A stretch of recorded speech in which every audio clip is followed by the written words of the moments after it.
to the Potting Shed, the weekly series brought to you by Reading Fringe Digital in partnership with BCA and surrounded by parakeets. I'm Chris Lambert, horticulturist and lecturer here at BCA. Keep sending in your questions. This week we're talking about heathers, what to do with your early flowering bulbs, and a new feature of Why Is My Plant Dead? Regular viewer Emma from Woodley has written in asking how she might go about pruning her heather and taking cuttings. We all need a regular haircut, especially after lockdown, and most Kaluna and Erica heathers can be simply pruned back after flowering.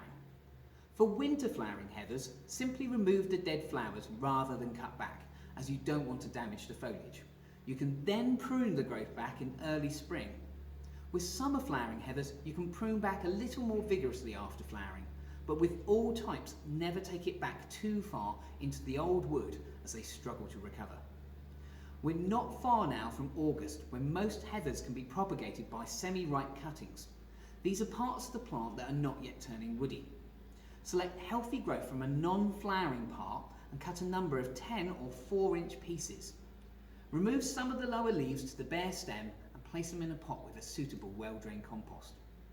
Make sure that the cuttings are not touching each other and cover with a transparent bag to reduce water loss from the leaves. Another method would be to try layering, which can be done if you have a bit of space around the plant. Many plants develop roots when their stems touch the ground, and here we're setting out to simulate this. Here you would carefully bend down a suitable branch of the plant, and where it touches the ground, you pin it with wire before using a mixture of soil or compost with sand to cover or mound over the point where it makes contact.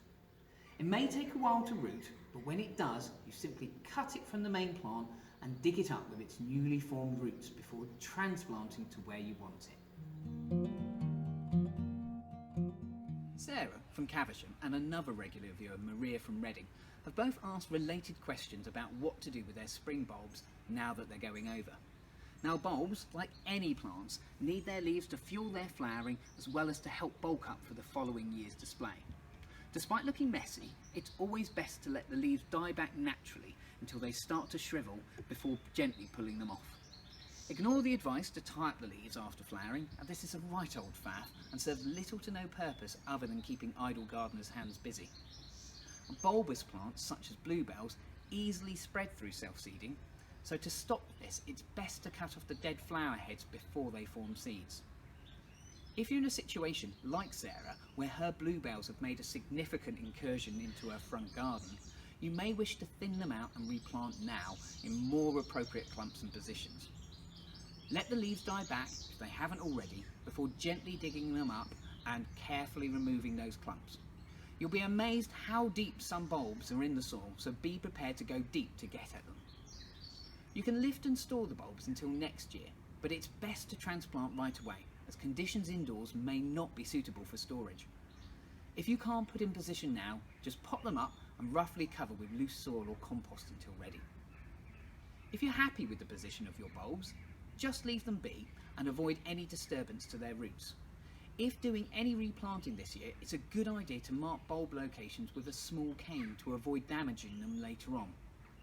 Some bulbs, like tulips, may fade in grandeur over the years, like us all, so sometimes it's best to continue to bulk up their numbers with a regular autumn planting. Do remember to make sure you plant them at a depth twice the height of the bulb and the right way up. Now onto a veritable Cluedo with plants, with Why Is My Plant Dead? The first example is brought to us by Leslie from Seaford in Sussex, who ordered 2 crab apples for some large pots. One is currently doing well, the other looks distinctly forlorn. Looking at the picture here and knowing that it arrived already in a container as well as being planted in the same compost, the most likely thing that has happened here is that it's been killed by kindness. Overwatering is common even with the most experienced gardeners, as like an over-attentive parent we shower it with more than it needs. All plants can suffer from some shock when being replanted into a new location. The saturated compost suffocates the roots, which need the water but also oxygen to breathe. With its feet staying permanently damp, it's slowly being asphyxiated before curling up its leaves and giving up the ghost. The next example comes from Joe from Maidenhead, and concerns a none too happy Astilbe. This potted example is a shadow of its former self and is struggling to actively grow and thrive. Now, this is a simple one which links to last week's adage of the right plant for the right place. Astilbes are plants that enjoy semi-shade and love their roots to stay damp. Generally found planted alongside a pond or a water feature as opposed to in a pot. I predict that the issue here is its current position receiving far too much sun, drying out its roots too fast despite your best efforts to water. Move it to a shadier zone of your garden to recover, which will stop its roots drying out so fast. Pot it up into a larger pot as well to improve its ability to soak up any moisture and to help it cope with any more heat waves.